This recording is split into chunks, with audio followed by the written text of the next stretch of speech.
Jordan Peterson, um dos maiores intelectuais da atualidade, está de volta ao Brasil e você tem a chance de participar desse momento. Peterson será a principal atração do evento Gala 2025, que acontece nos dias 30 e 31 de julho e 1º de agosto no Hotel Rosewood, São Paulo. Estar diante de um renomado intelectual da atualidade, crítico do politicamente correto, da fragilização da masculinidade e do feminismo, da vida sem significado e da desordem interior, é uma oportunidade única.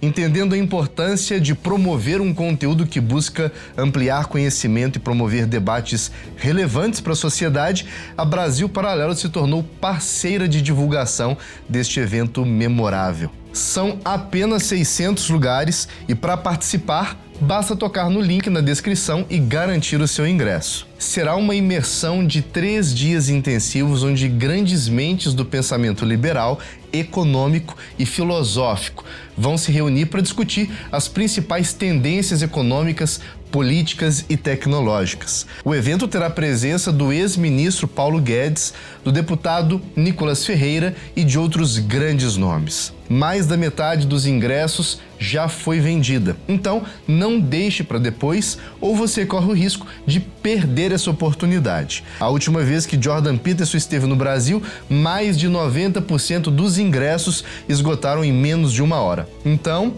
aproveite antes que seja tarde demais. Toque no link na descrição e reserve o seu lugar agora mesmo.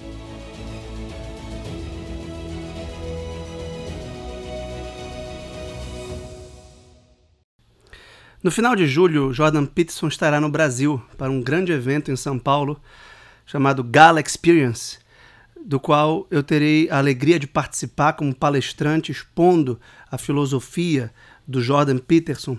E por isso queria gravar esse segundo vídeo, depois do primeiro sobre o último livro dele, Nós que Lutamos com Deus, sobre a regra 6 do seu segundo livro de regras, além da ordem mais 12 regras para a vida, chamada Abandone a Ideologia.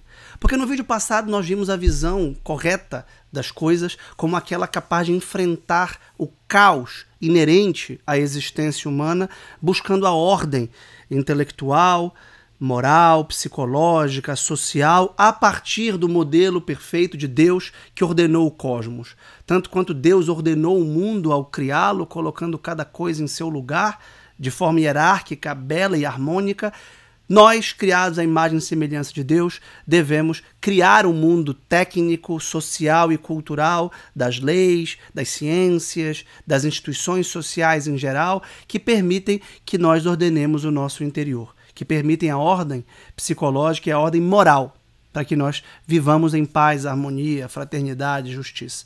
Ora, o substituto dessa visão monoteísta é o sistema ideológico.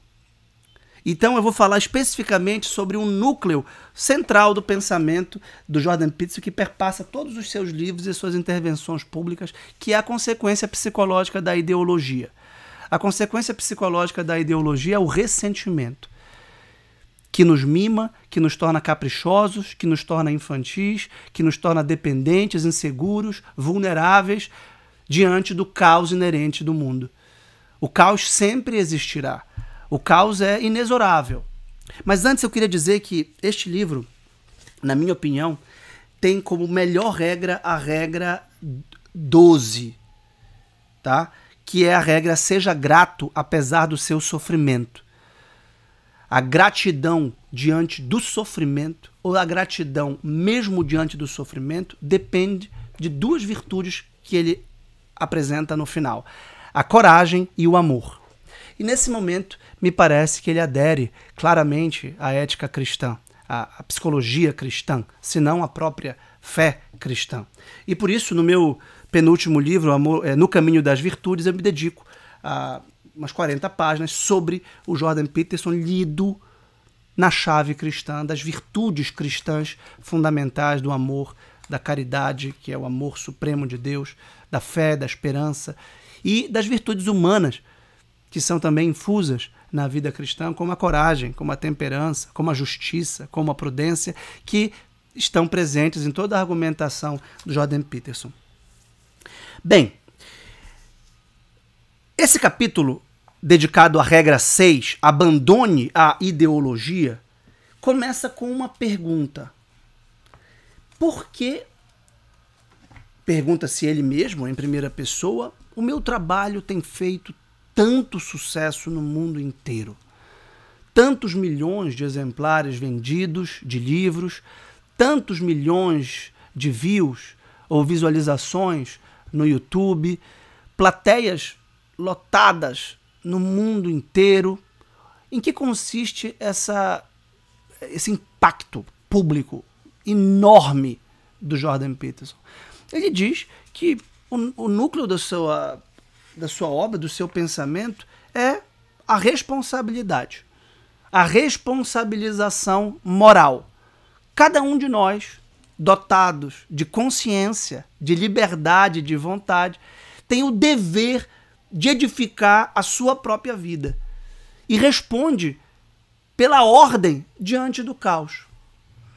Claro que a nossa família, o Estado, a economia, a cultura, a religião, todas essas instituições são muito importantes para nós. Mas nunca haverá um conjunto perfeito de instituições que privem a nossa liberdade e que nos impeçam de ser quem nós somos, de atualizar as nossas potências morais e de nos tornar quem nós quisermos ou pudermos ser.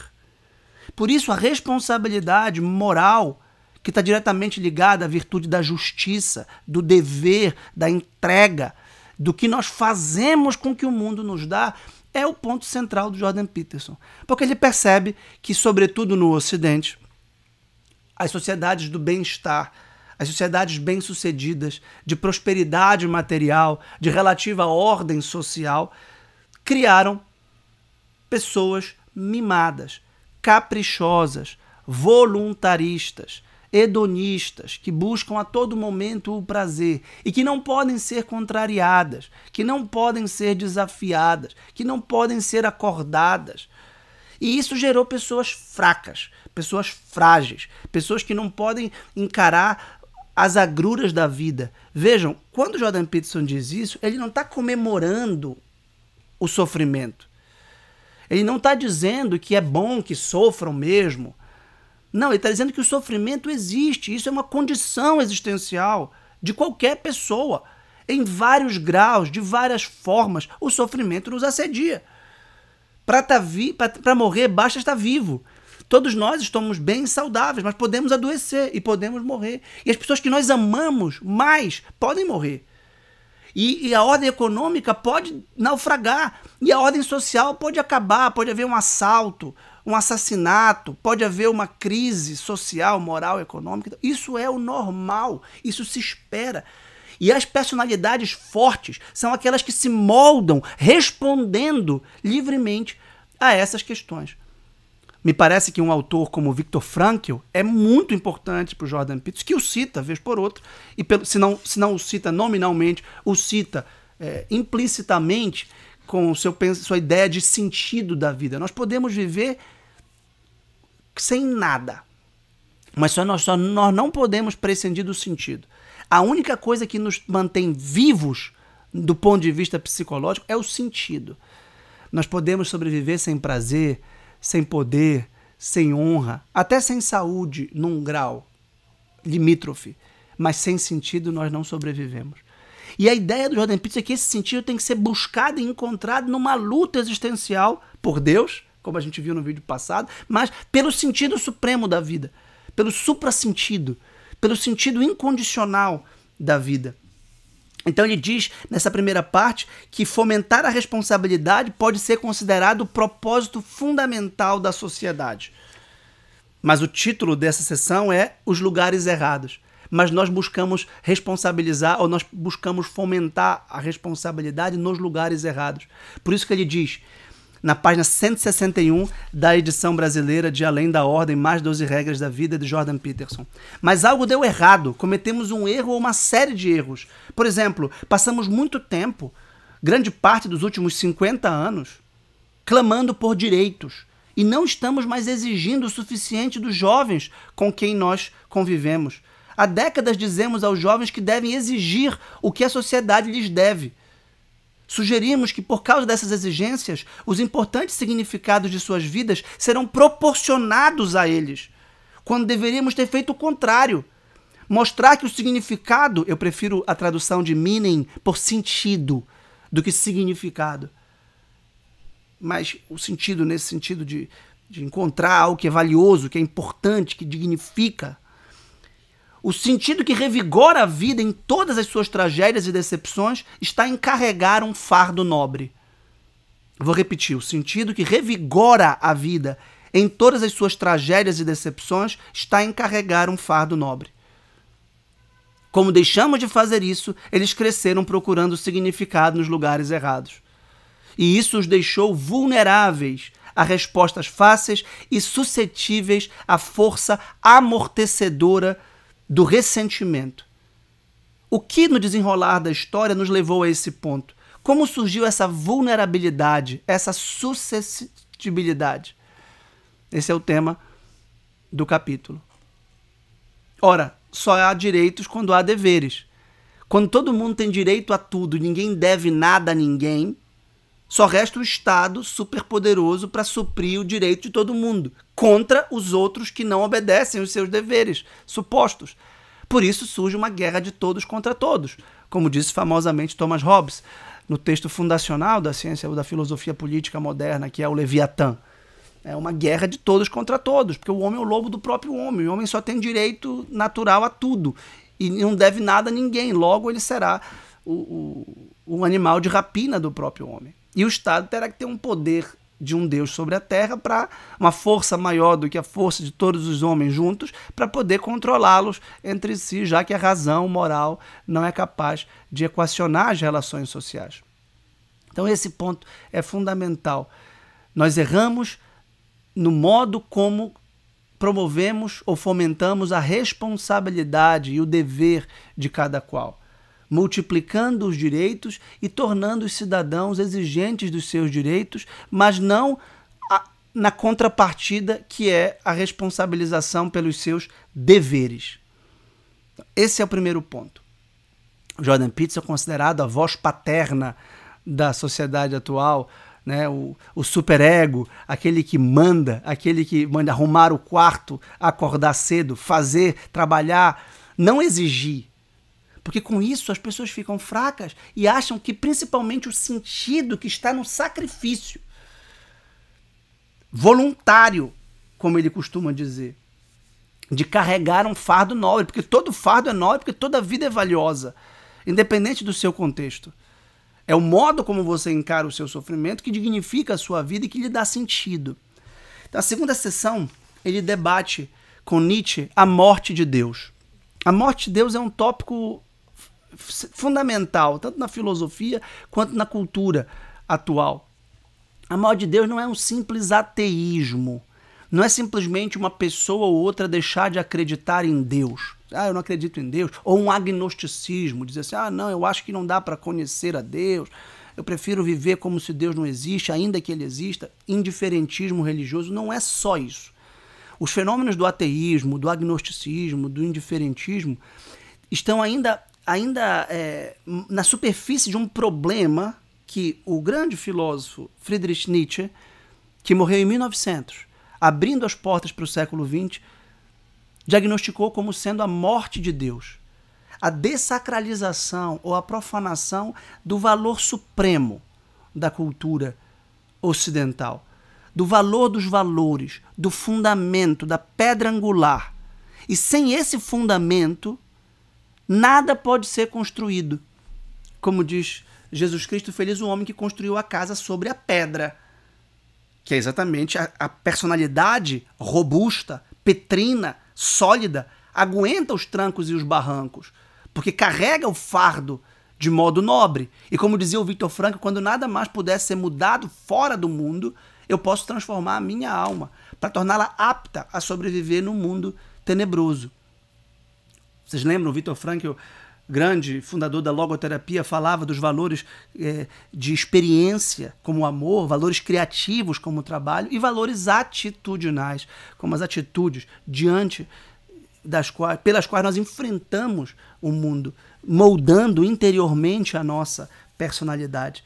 Então, a morte de Deus gera um desespero absoluto, gera uma desesperança ou um cinismo, uma atitude blasé, uma atitude que nega os valores. Por isso que, depois do niilismo, nós temos a negação da beleza na arte e a afirmação cínica de que a arte não promove o belo. A negação cínica de que a ciência e a comunicação não se pautam na verdade. A negação cínica de que a moral não é baseada na bondade. Porque a bondade é relativa, porque a beleza é relativa, porque a verdade é relativa. E todo o relativismo é a consequência do niilismo, da morte de Deus. Ora, por outro lado, além do niilismo, surge a substituição política de Deus pelo Estado totalitário, com uma verdade não mais inscrita na natureza das coisas, mas imposta pela mão de ferro do Estado, substituindo todas as noções do Pai transcendente da criação. Por isso, ele sempre faz essa dobradinha, que é muito comum na filosofia, entre Nietzsche e Dostoiévski. Dostoiévski, que o Nietzsche leu e apreciou muitíssimo. O Dostoiévski é um pouco mais velho do que o Nietzsche e não se conheceram diretamente, não tiveram a obra lida um pelo outro, mas o que o Nietzsche leu de Dostoiévski falou que era um verdadeiro psicólogo, porque ele queria ser um psicólogo, na verdade. Ele se dizia psicólogo. E o Dostoiévski fala exatamente, sobretudo na sua obra Os Demônios, do caldo cultural e social da mentalidade revolucionária e destrutiva e demoníaca nesse livro Os Possessos ou Os Demônios. E diz Jordan Peterson, Dostoiévski achava que a adoção de uma ideologia utópica, rígida e abrangente, baseada em alguns axiomas supostamente óbvios, representava um perigo político e espiritual com o potencial de ceder em muito toda a brutalidade que ocorrera em nosso passado religioso, monárquico ou até mesmo pagão. Nietzsche e Dostoiévski previram que o comunismo pareceria terrivelmente atraente, uma alternativa aparentemente racional, coerente e moral à religião ou ao niilismo, e que as consequências do comunismo seriam letais.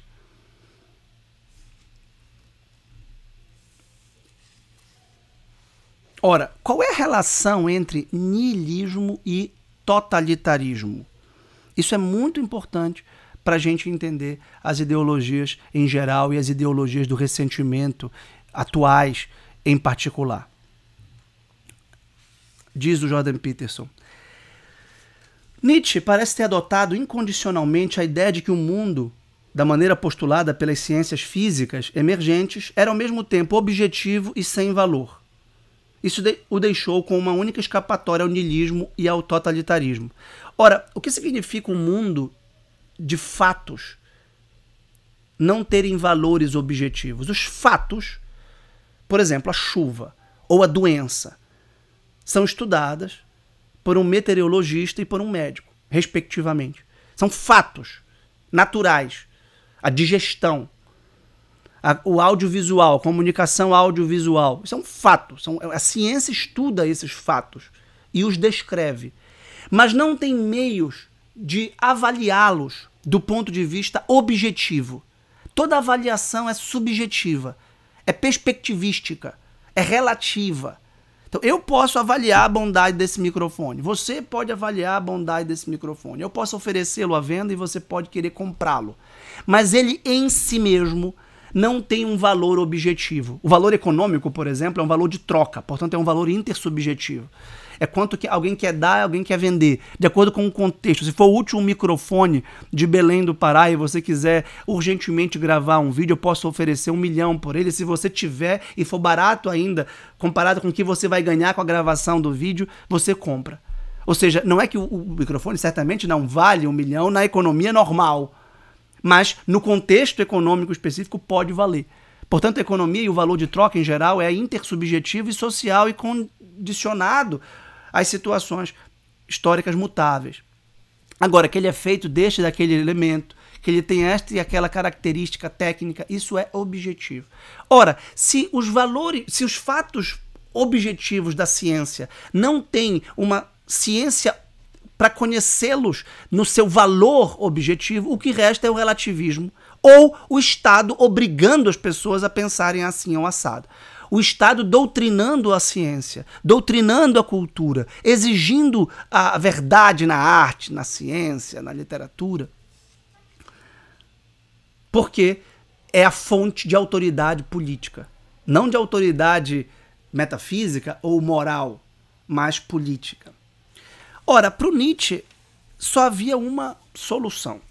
O indivíduo forte o suficiente para criar os seus próprios valores, projetá-los na realidade sem valor e então segui-los por força própria, por autonomia, por autoridade própria. Eu decido o que é o certo e errado. E esse novo tipo de homem, postulado no rescaldo da morte de Deus, é o Übermensch, o sobre-humano, a pessoa superior, cuja tradução às vezes em português é super-homem, mas não é uma tradução boa.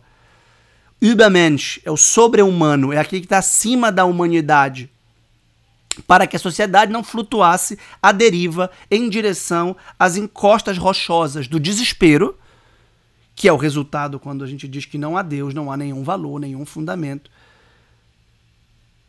e da teorização política excessivamente sistematizada, que é a ideologia, que dá uma solução utópica, que dá uma solução falsa, mas que parece muito correta.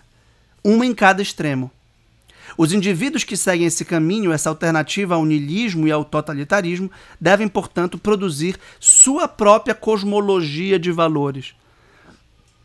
Não os valores inscritos na realidade, tais como desejados por Deus, ou os valores da consciência moral humana universal, que nos liga e comunga aos outros homens, mas a consciência individual. E por isso que a palavra consciência nem cabe.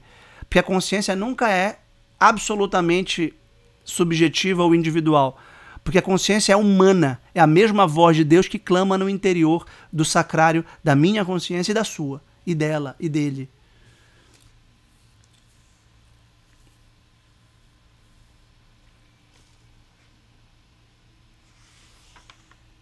No entanto, os psicanalistas Freud e Jung acabaram com essa noção de Nietzsche, que é totalmente utópica, de cada um vai criar os seus próprios valores no individualismo radical, que geraria uma anarquia moral, demonstrando que não estamos suficientemente no controle de nós mesmos para criar valores por meio de uma escolha consciente.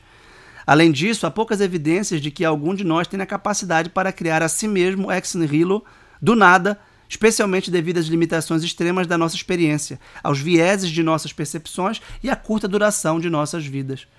Temos uma natureza, ou muitas vezes é ela que nos tem ou possui.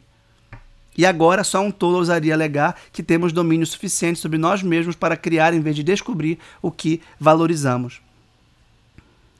Então, o que nos resta para unir uns aos outros, para nos unirmos uns aos outros na sociedade? Esse é um problema filosófico de crucial importância.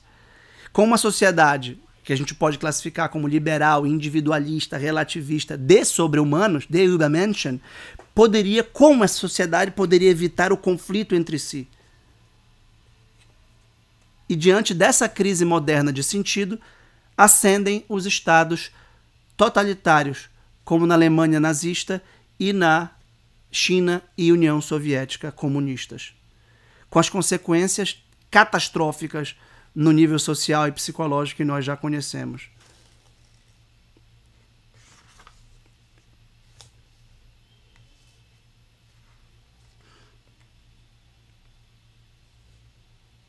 Diz Jordan Peterson: talvez o verdadeiro sentido da vida esteja disponível para ser descoberto, se é que a descoberta em si é possível pelo indivíduo sozinho, ainda que se comunique com outros indivíduos do passado e do presente. Portanto, é bem provável que o verdadeiro sentido da vida não seja encontrado no que é objetivo, mas sim no subjetivo, e ainda assim universal. A existência de consciência, por exemplo, fornece algumas evidências disso, assim como o fato de que experiências religiosas podem ser induzidas quimicamente, bem como por meio de práticas como dançar, entoar, jejuar e meditar. Ou seja, está falando aqui do acesso à consciência, que é essa voz baixa e calma que o profeta Elias encontrou no seu retiro no deserto.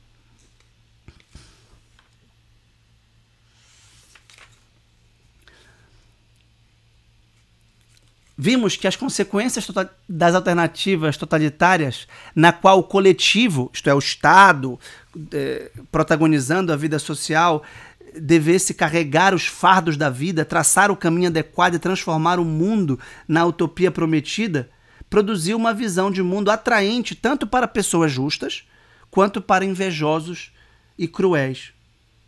Talvez o comunismo pudesse até ter sido uma solução viável para os problemas da distribuição desigual da riqueza que caracterizou a era industrial, se todos os supostamente oprimidos fossem pessoas boas e todo o mal fosse restrito, como teorizado, aos burgueses.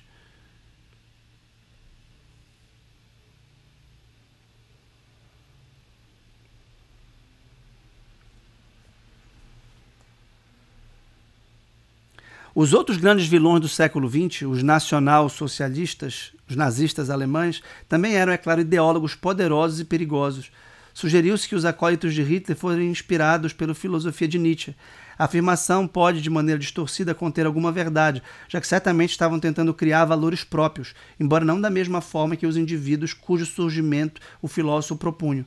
É mais razoável dizer que Nietzsche identificou as condições culturais e históricas que tornaram extremamente provável o aumento da influência de ideias semelhantes às promovidas pelos nazistas. Os nazistas estavam tentando criar o homem perfeito, pós-cristão, pós-religioso e o ariano ideal. E definitivamente formularam esse ideal em total desacordo com os ditames do judaísmo e do cristianismo.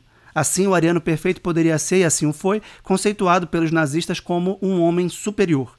Isso não significa que o ideal nazista postulado tivesse qualquer semelhança com o ideal nietzschiano. Muito pelo contrário, Nietzsche era um fervoroso admirador da individualidade e teria considerado a ideia de um homem superior como a criação do Estado, ao mesmo tempo absurda e abominável. Ou seja, desse individualismo do sobre-humano surge uma ideologia totalitária de líderes, de Führer, que é um sobre-humano capaz de moldar a alma de toda a população a partir da sua personalidade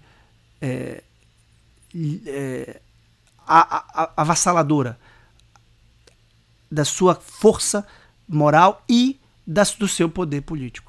É interessante que, embora Jordan Peterson não cite, essa relação entre Nietzsche e Dostoiévski, relacionando o niilismo ao totalitarismo, foi de forma bastante pioneira relacionada por Henri de Lubac, num grande livro chamado Drama do Humanismo Ateu, que é essa tentativa de edificar uma cidade utópica na Terra como se fosse perfeita, sem Deus, e ainda contra Deus.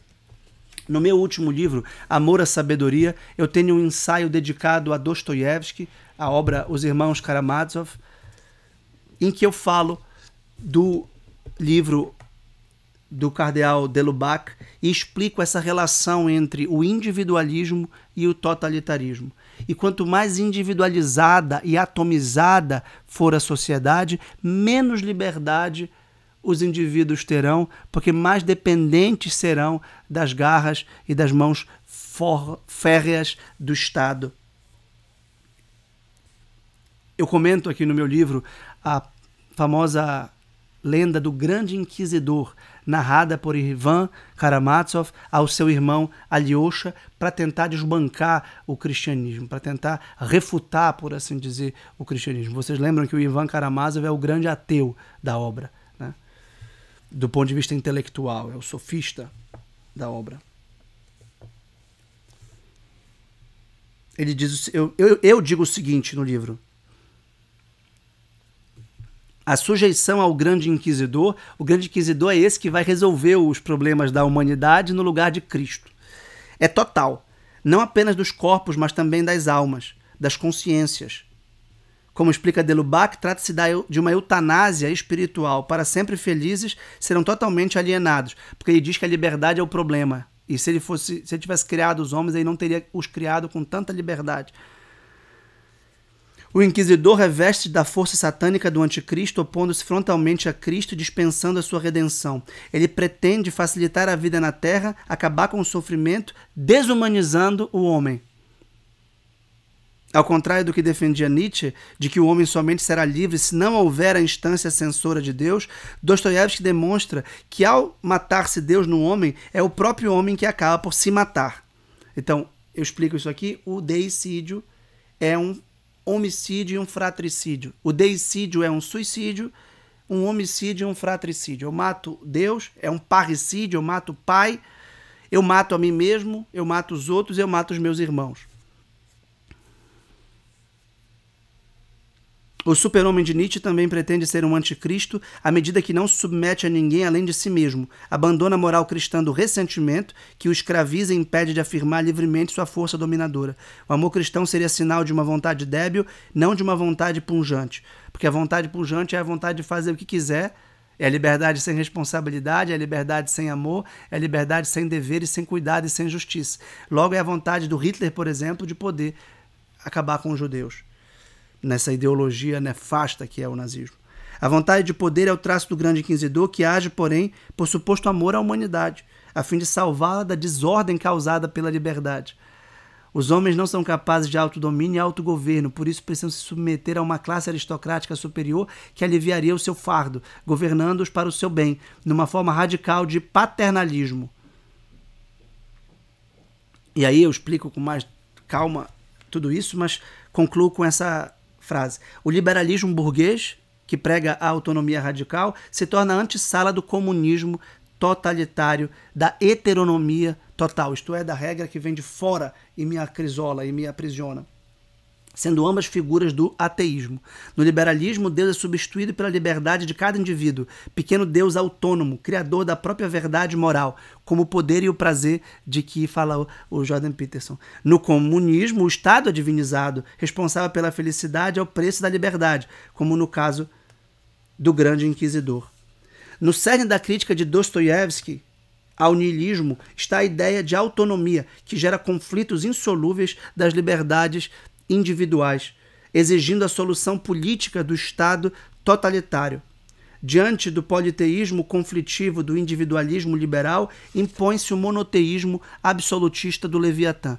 Ambas são formas de ateísmo, que divinizam os indivíduos ou o Estado, a vontade individual ou a vontade coletiva.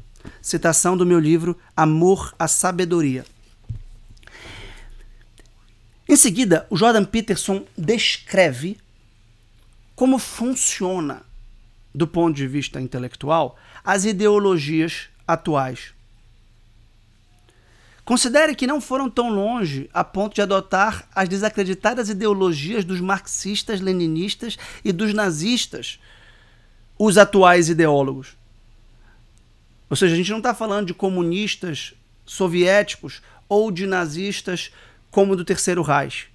Porém, a gente está falando sim de ideólogos que ainda acreditam em lugares comuns do mundo moderno, como o conservadorismo, o socialismo, o feminismo, todos os tipos de ismos dos estudos étnicos e de gênero, pós-modernismo, ambientalismo, entre muitos outros, porque cada dia surge um novo. Porque esses ismos não só são ideologias, como são modas. Modas que vêm e vão nas décadas e nos tempos. São todos monoteístas do ponto de vista prático, ou adoradores politeístas de um número muito pequeno de deuses. Esses deuses são os axiomas ou princípios e as crenças fundamentais que devem ser aceitos a priori, antes de qualquer experiência, em vez de comprovados, antes que o sistema de crenças possa ser adotado, e que, quando aceitos e aplicados ao mundo, possibilitam a prevalência da ilusão de que o conhecimento foi criado. Como é que o ideólogo procede? O processo pelo qual um sistema ismo, comunismo, socialismo, conservadorismo, feminismo, ambientalismo, pode ser gerado é simples em seus estágios iniciais, mas bastante sinuoso em sua aplicação para imitar e substituir uma teorização produtiva real. Ora, o Jordan Peterson é um cientista social, é um psicólogo. alguém que estudou filosofia, que promove filosofia e que nos seus livros articula a mitologia, a simbologia com a neurociência, com a psicologia experimental, com dados, com estatísticas. Faz ciência humana, relacionando os fatos objetivos com os valores subjetivos. E os valores subjetivos não são relativos, porque são pautados em arquiteturas, em gramáticas válidas ao longo do tempo e que permitem interpretar de modo abrangente e articulado esses fatos objetivos. Ao passo que os ideólogos substituem essa teorização efetiva que demanda uma metodologia própria, que demanda um trabalho, um esforço intelectual tremendo, por isso que ele condena muitas vezes a preguiça desses ideólogos, que tem as respostas para tudo. Tem respostas fáceis e simples para problemas complexos e profundos. Então é como se o ideólogo tivesse uma varinha mágica que pudesse resolver tudo se ele tivesse poder. Como o que lhe falta é o poder, ele vai buscá-lo para poder aplicar a sua ideologia na prática goela abaixo, com uma violência opressora tremenda, que vai demonizar e vilanizar quem quer que se oponha a ela. Ele vai ser o primeiro a negar a liberdade de expressão e a liberdade acadêmica de quem quer que desconfie dele ou duvide dele. Ele pode ser crítico com todo mundo, mas ele não aceita a crítica a ele mesmo. E ele jamais é autocrítico. Ele é dogmático, crente numa religião secularizada da sua ideologia. Aliás, as ideologias vêm de heresias, vêm de versões parciais e incompletas da verdade cristã, que ao isolarem uma parte, acabam por implodir o todo a que pertencem. Diz Jordan Peterson, o ideólogo começa selecionando algumas abstrações e em suas representações de baixa resolução esconde partes grandes e indiferenciadas do mundo. Entre elas estão economia, nação, meio ambiente, patriarcado, povo, ricos, pobres, oprimidos, opressores. O uso de termos únicos sugere uma supersimplificação dos fenômenos, que, na verdade, são incrivelmente diversos e complexos. Essa complexidade mascarada é parte do motivo pelo qual os termos passaram a ter tanto peso emocional. Porque ele diz que esses conceitos são abstratos e de baixa resolução. Patriarcado é um termo totalmente abstrato, que pode significar muita coisa. Economia. Se eu disser para você que o problema é econômico, nossa, quantas questões existem no universo econômico? Se eu digo para você que o problema é a nação, meio ambiente, nossa, esses termos são vagos, eles são tudo e não são nada, tudo é meio ambiente. E se tudo é meio ambiente, nada especificamente é o meio ambiente. Por exemplo, existem muitas razões para as pessoas serem pobres. Quem de nós não quereria acabar com a pobreza? Quem de nós não sofre com a pobreza própria e alheia? Falta de dinheiro é causa óbvia. Mas essa hipotética obviedade é parte do problema com a ideologia. Ora, é claro que a pobreza é a falta de dinheiro, ou a concentração de renda, ou a falta de distribuição da renda, do dinheiro, ou a falta de capacidade econômica empreendedora e produtiva para gerar dinheiro. Mas aí vem uma lista de problemas correlatos que precisam também ser enfrentados. Ou seja, a ideologia sempre é reducionista, super simplificadora. Uma resposta fácil para um problema complexo.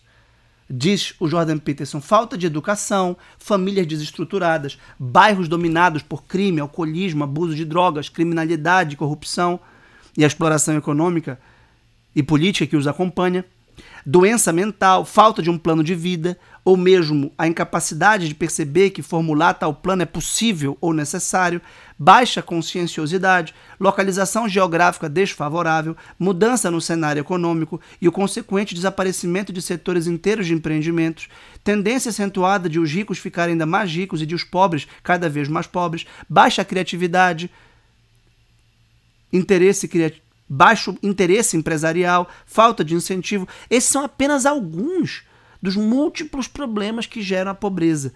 E a solução de cada um, supondo que exista uma solução, obviamente não é a mesma. Nem os vilões que se escondem atrás de cada suposta causa diferenciável são os mesmos. Pressupondo que realmente haja vilões.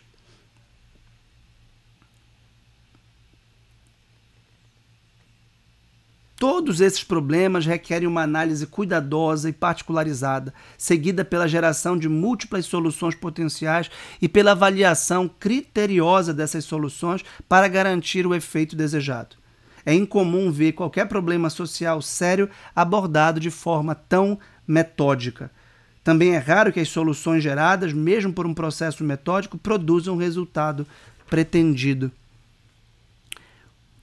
O que eles fazem, então, os ideólogos? Após dividir o mundo em grandes partes indiferenciadas, descrever o problema característico de cada uma delas e identificar os vilões adequados, o teórico do ismo, como feminismo, como ambientalismo, como socialismo, como liberalismo, cria um pequeno número de forças ou princípios explicativos, que podem até contribuir de fato para a compreensão ou a existência dessas entidades abstratas. Então, ele concede a esses princípios o poder de causa primária, enquanto ignora outros de igual ou maior importância. Para tais fins, é mais eficaz utilizar um sistema motivacional importante, um fato sociológico ou conjectura em grande escala.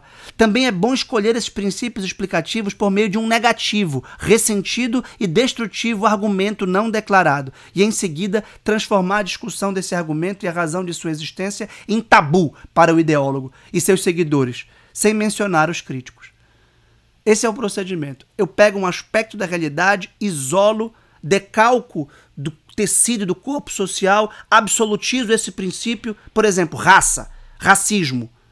E aí postulo que todos os problemas passam pela raça, ainda que todos os problemas podem passar pela raça. E aí ataco os racistas. E considero o problema de a causa de todos os problemas os racistas. E digo que não basta não ser racista, se deve ser antirracista, e começo uma cruzada contra os racistas, explícitos ou implícitos, e passo a ver o mundo todo a partir desse prisma. A mesma coisa pode valer em relação ao feminismo, ao socialismo, ao liberalismo, ao ambientalismo. E aqueles que se recusarem a usar o critério da liberdade, da coletividade, da raça, do patriarcado, do meio ambiente nas suas análises, são execrados como demônios a serem combatidos.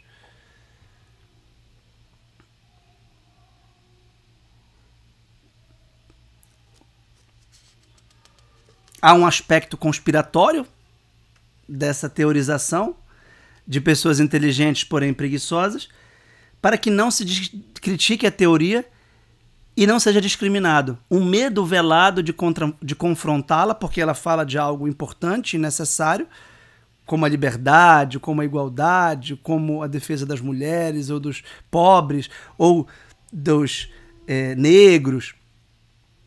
Porém, impede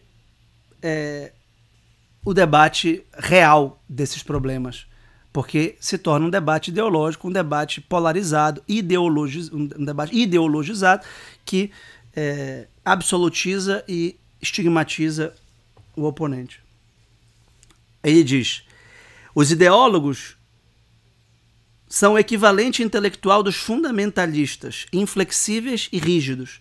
Seu senso de superioridade moral e sua reivindicação moral à engenharia social são igualmente profundos e perigosos. Eles estão constantemente ostentando as virtudes e denunciando o suposto pecado dos que não concordam com ele por não estarem favoráveis às suas causas humanitárias.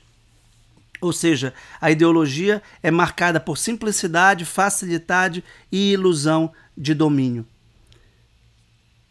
reduzindo um problema a um Deus único, digamos assim, a um monoteísmo prático, negando todo o resto da realidade, toda a complexidade social, negando a psicologia em nome da política, negando a sociologia em nome da economia, negando a religião em nome da história e assim por diante. Porque a complexidade humana é inabarcável, irredutível a uma das suas causas constitutivas. Por fim, resulta o ressentimento. Vejam a definição de ressentimento do Jordan Peterson. No vídeo eu comecei dizendo nesse vídeo que a responsabilidade é o seu grande mérito. Ele mesmo reconhece que o seu sucesso vem da sua força de responsabilizar, de fornecer critérios para que as pessoas se sintam responsáveis. E o ressentimento é o oposto. O ressentimento é a antítese do homem maduro e responsável. O homem ressentido é mimado e vulnerável. O homem maduro é responsável e capaz de enfrentar os problemas. Vejam que não significa negligenciar as questões sociais, econômicas, políticas, que devem ser enfrentadas nos seus próprios termos. Mas a questão aqui é como enfrentar do ponto de vista moral e psicológico. Por exemplo, a desigualdade. Tá? Eu sou de Belém do Pará. Eu poderia me ressentir pelo fato de não ter nascido em São Paulo, que é a capital intelectual do Brasil, supostamente. Ou poderia me ressentir porque eu não nasci em Nova York, ou nos Estados Unidos, ou na Europa, que são centros intelectuais do Ocidente. Ou seja, sempre é possível se ressentir. Sempre é possível dizer, mas eu não tenho as mesmas oportunidades, eu não tenho as mesmas capacidades geográficas, sociais, eu não sou rico. Se eu tivesse nascido rico, herdeiro, eu poderia ter uma biblioteca muito melhor e viajado para os grandes centros universitários ou para os grandes museus para estudar. Como eu não tenho a condição financeira ideal, eu vou me ressentir. Ressentir contra os paulistas, os europeus ou os americanos, contra os ricos, contra os que têm grandes bibliotecas. Isso é uma forma de me enfraquecer. Ao invés de dizer, olha, essa é a minha condição. Eu sou eu e as minhas circunstâncias, eu vou fazer o que eu puder, o que tiver ao meu alcance. O mundo não é uma maravilha, o mundo não é justo nesse sentido. Nem todo mundo tem a mesma coisa. Que pena que não há uma igualdade. Aliás, a igualdade absoluta não seria nem desejável. Né? Absoluta. Porque impediria a complementação harmônica dos diferentes. Mas olha a definição do Jordan Peterson. O ressentimento hostil, ocorre quando o fracasso individual ou o status insuficiente é atribuído ao sistema no qual essa falha ou status inferior ocorre, e mais particularmente às pessoas que alcançaram sucesso e status elevado dentro desse sistema. Ou seja, de cara a gente percebe que o ressentimento é uma forma de inveja. Porque a culpa de eu ter nascido em Belém é dos paulistas. A culpa de eu não ser rico é de quem é rico. A culpa de eu não ter o status superior que eu gostaria de ter ou que eu acho que eu mereço é de quem tem e de quem merece. O sistema é arbitrariamente taxado como injusto. Então, o sistema geográfico, geopolítico é injusto. O sistema econômico é injusto. Porque eu não fui validado, porque eu não fui beneficiado, porque eu não fui incluído, porque eu não fui enaltecido como eu acho que eu deveria. Os bem-sucedidos são considerados exploradores e corruptos, pois podem ser julgados de maneira lógica como beneficiários indignos, bem como apoiadores voluntários, conscientes, egoístas e imorais de um sistema injusto. Daí você entende a hostilidade de muitas feministas, não de todas, aos homens, né? Gerando uma androginia com uma misoginia às avessas, como se os homens fossem culpados por ser homens, pelo fato de muitos homens explorarem e diminuírem e inferiorizarem as mulheres. Mas nem todos os homens são misóginos, obviamente, mas uma feminista imbuída dessa ideologia radical se ressente contra os homens, porque eles seriam os supostos beneficiados do patriarcado. Todos os homens, indistintamente. Uma vez que essa cadeia causal de pensamento tenha sido aceita, todos os ataques aos bem-sucedidos podem ser interpretados como tentativas moralmente justificadas de fazer justiça, em vez de, digamos, manifestações de inveja e cobiça que poderiam ter sido tradicionalmente definidas como vergonhosas. Então, essa inveja e essa cobiça não é considerada vergonhosa, mas um ato de justiça. Os pobres contra os ricos, as mulheres contra os homens, os negros contra os brancos, os sulistas contra os nortistas e assim por diante. A margem contra o centro, ou a periferia contra o centro e assim por diante. A outra característica típica da busca ideológica: as vítimas apoiadas por ideólogos são sempre inocentes e os acusados são sempre maus. Por isso que há uma dicotomia maniqueísta. exclusivamente bons e exclusivamente maus. Anjos, santos, ungidos, imaculados e demônios impenitentes e absolutamente corruptores. Seguir o caminho do ressentimento é arriscar uma amargura tremenda. Isso é em grande parte uma consequência da identificação do inimigo externo, não interno.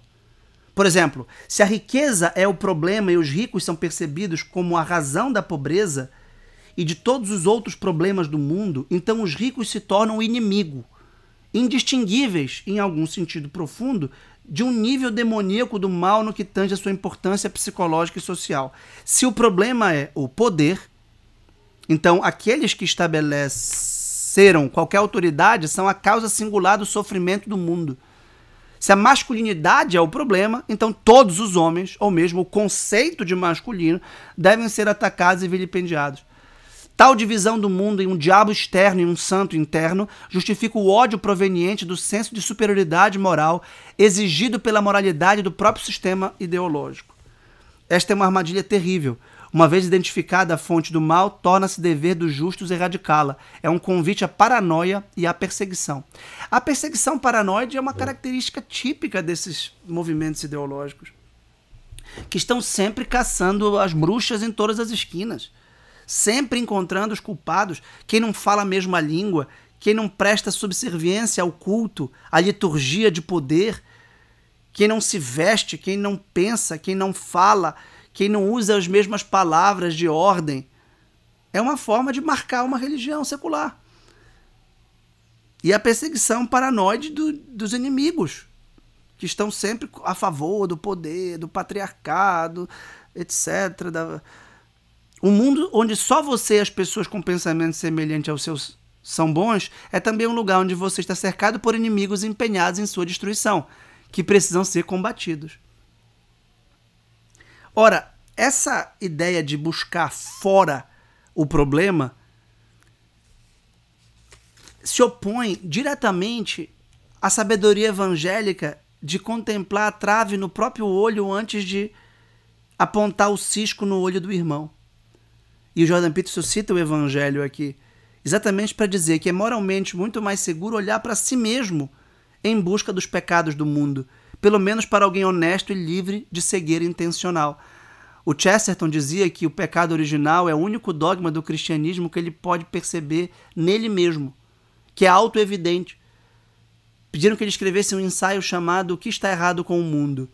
E foi o ensaio mais breve que ele já escreveu, porque só tinha uma palavra no título: eu. Na verdade, o título era O que há de errado com o mundo, e só tinha uma palavra no texto: eu.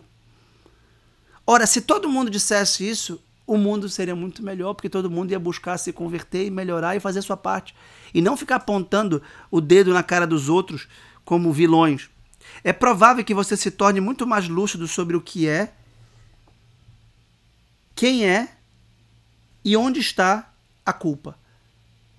O que é o que, quem é quem e onde está a culpa depois de contemplar a viga em seu próprio olho em vez do cisco no olho do irmão. É provável que as suas próprias imperfeições sejam evidentes e abundantes e possam ser encaradas para seu benefício como o primeiro passo na sua jornada de redentor para melhorar o mundo. A jornada do herói a que todos nós somos convidados a realizar, ordenando o caos da nossa vida antes de querer corrigir o mundo. O famoso Brocardo, que o celebrizou, arrume sua cama ou seu quarto antes de querer mudar o mundo, é exatamente isso. Você não arrumou nem a sua cama, nem o seu quarto, você não colocou ordem na sua própria vida. Como é que você quer corrigir o meio ambiente? Como é que você quer corrigir o mundo? Como é que você quer postular uma lei universal de comportamento se você não é modelo para ninguém, para nada? Primeiro ordene a sua alma, ordene os seus afetos, ordene os seus pensamentos, aprenda a falar, aprenda a pensar, aprenda a viver, depois queira liderar. Mas não sem antes se tornar o líder de si mesmo. E aí a palavra redentor aqui, em letra maiúscula, lembra exatamente o arquétipo do Messias, que em Cristo é pleno, no sentido psicológico que trabalha o pensamento de Jordan Peterson. Cada um de nós é um Cristo, é um redentor que deve redimir o mundo com um sofrimento nobre, com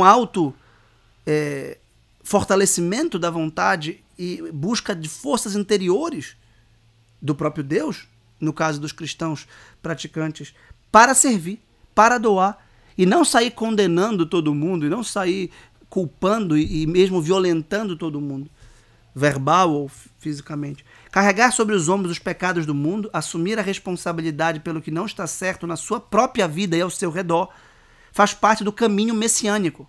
Vejam como o que para ele, aqui talvez ainda seja um arquétipo, se torna totalmente transparente, que é a fé cristã. Faz parte do caminho messiânico. Parte da imitação do herói no mais profundo dos sentidos. Essa é uma questão psicológica ou espiritual, e não sociológica ou política. Preste atenção. Afirmar que essa é uma questão psicológica ou espiritual, moral, não significa negar o problema sociológico ou político, mas condicioná-lo a um fundamento moral. Esse gesto aqui é de Platão. Nesse sentido, Jordan Peterson é um platônico, porque na sua grande obra, A República, ele postula a justiça na polis, na cidade, a partir da justiça na alma. Justiça na alma, na psique, para alcançar a justiça na polis, sobretudo nos que governam a cidade. Ou seja, se o governante não for justo, a cidade não vai ser justa. Não adianta ter um sistema de leis justos com governantes injustos, porque eles vão subvertê-lo. Eles vão corrompê-lo. Eles vão praticar a corrupção a todo momento. Ao passo que a educação dos governantes é o fundamento de uma polis justa. Essa é a tese da República de Platão, que relaciona o cosmos, alma e cidade. Cosmos, psique e polis. Ou seja, o mundo ordenado por Deus precisa da participação do homem para ordenar a sua própria alma e assim ordenar a cidade. É o que eu falei no vídeo passado, que também tem tempero platônico, sobre a criação do mundo e a cocriação do mundo cultural e técnico pelo homem. Então, Deus criou a natureza, o homem cria a técnica a partir da natureza, o homem cria a cultura a partir da natureza. Deus criou a natureza do nada, o homem cria a cultura, a sociedade, a técnica a partir da natureza. E com isso ele precisa ordená-la pela inteligência que Deus lhe deu. E tudo começa na ordenação interior da própria alma, que é uma ordenação psicológica e moral. Por isso que essa psicologia do Jordan Peterson é uma psicologia moral. E por isso eu não tive nenhuma dificuldade em relacioná-la à tradição clássica das virtudes cristãs no meu livro No Caminho das Virtudes.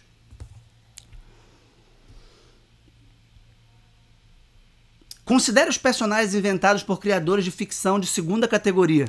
Novelas, séries, tudo que é barato. Eles são divididos em bons e maus. Tem os personagens bons e tem os personagens maus. Se o filme ou o livro for assim, ele não é um bom livro ou um bom filme.